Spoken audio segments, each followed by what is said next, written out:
Baik, Bismillahirrahmanirrahim. Assalamualaikum warahmatullahi wabarakatuh. Di sini saya mahasiswa Universitas Muhammadiyah Bone pada program studi Pendidikan Ekonomi.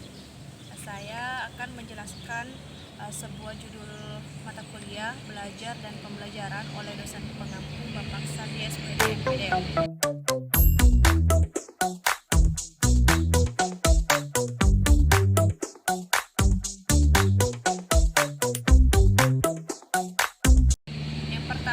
Pengertian belajar.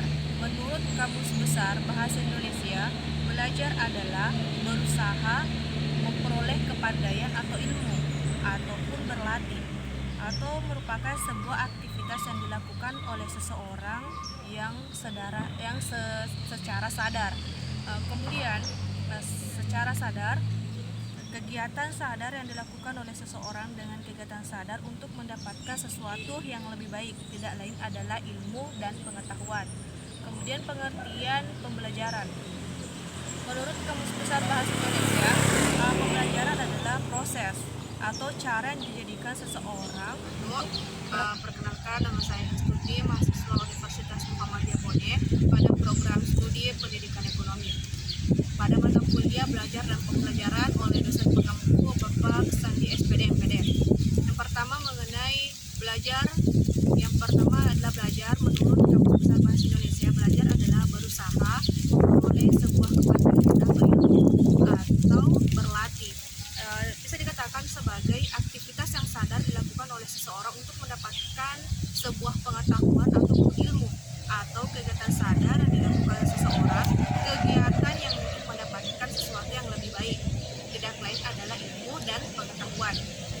Sedangkan kalau definisi pembelajaran menurut KBBI, yang pertama adalah proses, atau yang kedua adalah cara menjadikan orang atau makhluk hidup untuk memperoleh pembelajaran. Atau pengertian lain adalah suatu proses, yaitu proses mengajar atau mengatur, mengorganisir sebuah lingkungan yang sadar di sekitar pendidik atau di lingkungan peserta didik, sehingga dapat menumbuhkan dan mendorong peserta didik melakukan proses pembelajaran. Atau kegiatan dilakukan oleh seseorang untuk mendapatkan sesuatu hal yang lebih baik. Artinya pengetahuan tersebut akan membuat seseorang itu dapat berpikir maju atau berkembang. Tidak lain adalah ilmu yang didapatkan tersebut adalah pembaharuan dari ilmu sebelumnya. Kemudian kualifikasi hasil belajar, yang pertama adalah ranah kognitif. Berkenan dengan hal tersebut, ranah kognitif adalah hasil belajar intelektual yang terdiri dari 6 aspek, seperti pengetahuan, pemahaman, aplikasi, analisis, asistensi, dan evaluasi. Ranah kognitif ini adalah sebuah hasil yang harus dicapai atau sebuah hasil yang harus ditunjukkan oleh peserta didik. Kemudian yang kedua adalah ranah efektif. Ranah efektif ini berkenaan dengan sikap. Dalam sikap ini ada 5 hal yang menjadi sebuah tolak ukur. Yang pertama adalah penerimaan jawaban, pelatihan, organisasi, dan internalisasi. Artinya di sini adalah bagaimana cara seorang peserta didik untuk mengaktualisasikan dirinya, mengapresiasi dirinya kepada ranah yang lebih umum atau lebih terbuka istilahnya.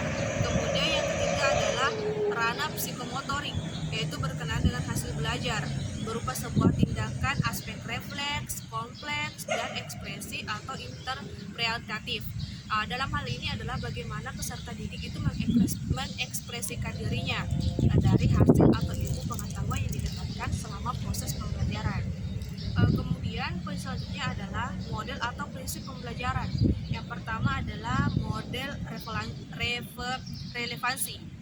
Yang mana di sini adalah pembelajaran hendaknya berhubungan dengan pencapaian standar kompetensi atau kompetensi dasar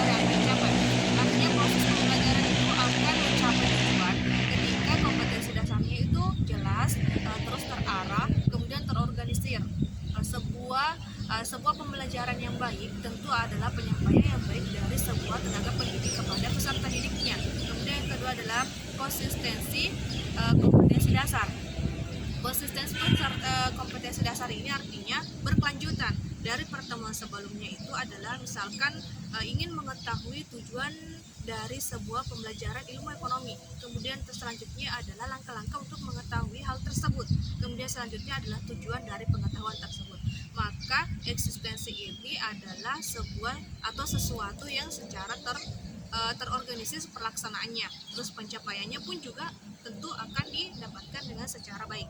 Kemudian ketiga adalah kecukupan.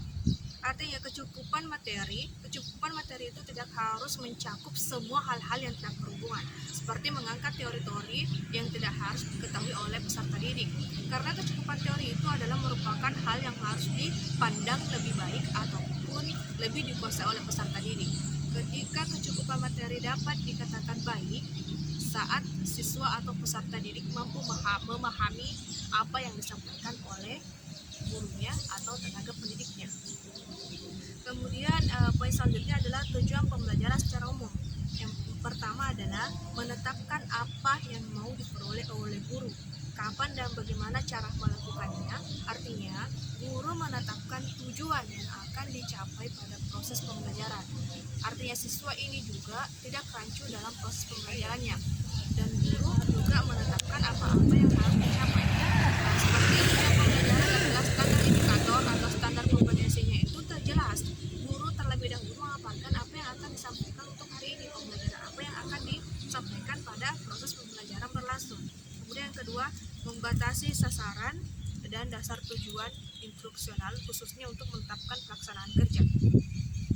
Setiap evaluasi ataupun setiap guru telah melakukan atau menjelaskan materinya, pasti guru akan melakukan sebuah evaluasi berkelanjutan kepada siswanya untuk mengetahui apakah siswanya tersebut memahami dengan baik pembelajaran yang disampaikan oleh tenaga pendidik. Seperti halnya bahwa guru memberikan lembar soal atau lembar latihan diberikan kepada siswa, mengevaluasi siswa secara detail ataupun secara berkelanjutan. Siswa tidak rancu dalam hal menjawab juga karena siswa sudah mendapatkan materi yang disampaikan oleh gurunya. Kemudian yang ketiga adalah mengembangkan alternatif yang sesuai dengan strategi pembelajaran.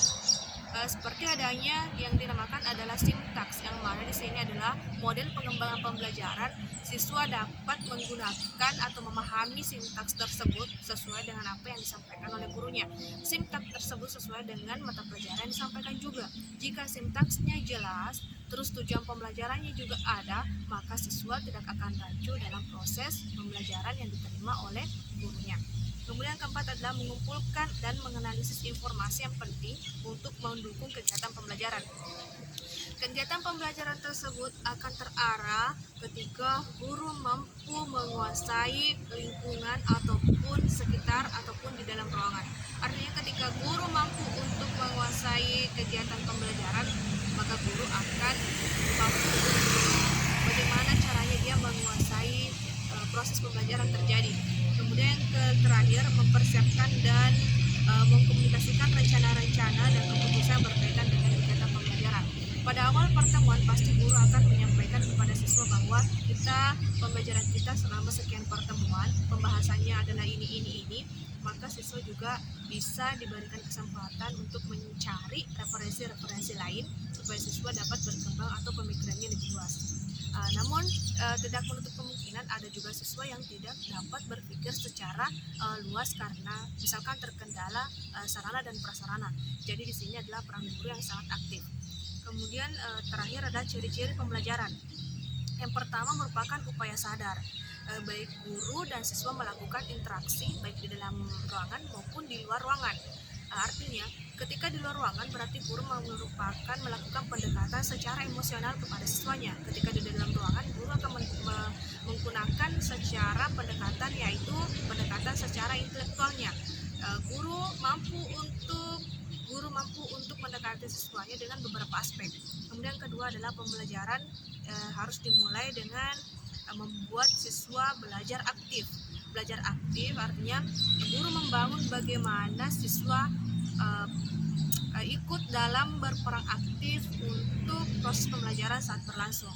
Kemudian ketiga, tujuan harus ditetapkan terlebih dahulu. Yang sama hal seperti tadi bahwa standar kompetensi atau tujuan pembelajaran itu harus dikemukakan guru sebelum memulai proses pembelajaran. Kemudian yang keempat atau terakhir, pelaksanaan terkendali dan isinya baik, waktunya pun juga efisien. Artinya guru memang benar-benar telah mengetahui bahwa waktu yang digunakan itu cukup dalam proses pembelajaran.